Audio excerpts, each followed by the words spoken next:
শুক্রবার আইলেই তো মনটা ভালো মন্দ খাইবার চায়, শুধু আমার না প্রত্যেকেরই। আর আজকের যে রান্নাগুলা সবগুলা কিন্তু অনেক বেশি মজার এবং অনেক বেশি পছন্দের। শুধু যে আমার একা রান্না তা না, আমি কিন্তু অনেকের কাছ থেকে রান্না শিখিও। সবাইকে আসসালামু আলাইকুম। তো আমি এখানে শুক্রবার সকালে জটপট রান্না করার জন্য নিয়েছি গরুর বট, তার সাথে আলু কুচি, পেঁয়াজ রসুন। আমি বটের মধ্যে সবসময় আলুটা বেশি করে দিই, আলু খেতে আমার অনেক বেশি ভালো লাগে। তো সব বাটা ঘষা করে এবার রান্না করতে চলে আসলাম।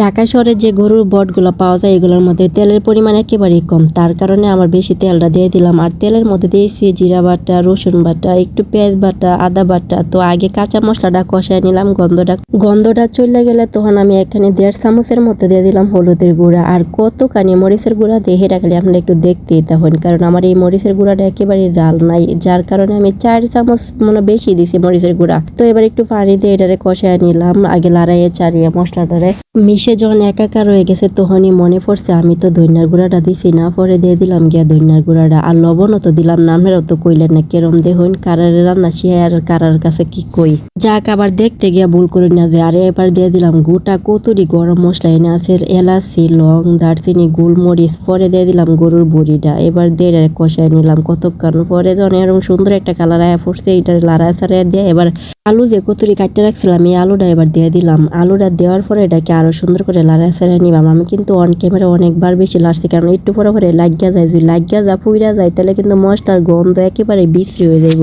আলু যখন মোটামুটি কষানো হয়ে গেছে তখন এখানে আমি কতুরি পেঁয়াজ আর রসুন মাঝখান দিয়ে কাইটটা কতুরি কাঁচামরিচ দিয়ে সব কিছুরে কষায় নিয়াম।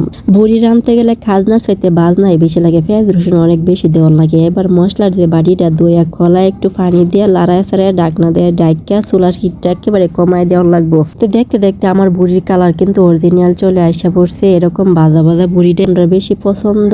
আর কাঁচা বুড়ি রাঁধতে গেলে কিন্তু স্টেপ বাই স্টেপ মশলা দিতে হবে আর নাড়তে হবে, একসাথে সব মশলা দিয়ে লাড়াছাড়া করলে এটার ঘেরান আর বাস কিচ্ছু পাইতেন না, আর এরকম সুন্দর কালার হইতো না।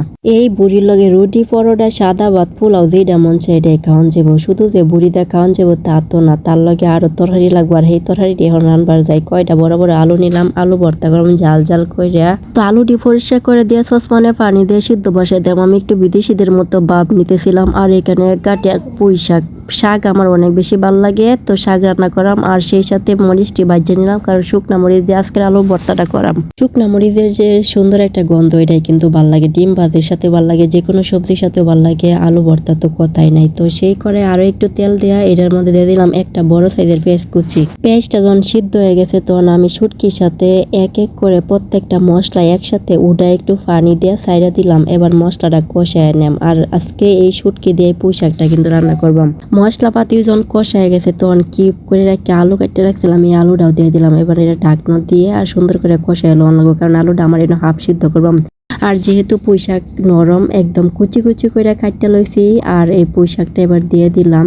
শাকের যে নতুন রেসিপির তরকারিটা এটা কিন্তু আমার না, এটা আমি একজনের কাছ থেকে দেখেছি, পরে ভাবলাম যে আমিও ট্রাই করব। তো এইভাবেই কিন্তু সে সেম রান্না করছে।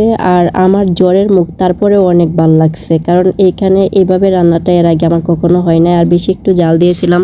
এবার একটু ঢাকনা দিয়ে ডেকে দিলেই হয়ে যাবে, কারণ পুঁই শাক অনেক নরম, বেশিক্ষণ লাগে না। আর এই ফাঁক দিয়ে আমি যে আলুর ভর্তাটা এটা বানিয়ে নিলাম। আলু ভর্তার মধ্যে যে কোনো ভর্তার মধ্যে আমি কিন্তু সয়াবিন তেল ইউজ করি, এটা আমার খাইতে অনেক বেশি ভালো লাগে। তোমরা কি কমেন্ট করবে সেটা আমার জানা নেই। এদিকে শাকও আমার রেডি। আর আজকের প্রতিটা রান্না তোমাদের কাছে কেমন লেগেছে অবশ্যই জানাবা। Thanks for watching.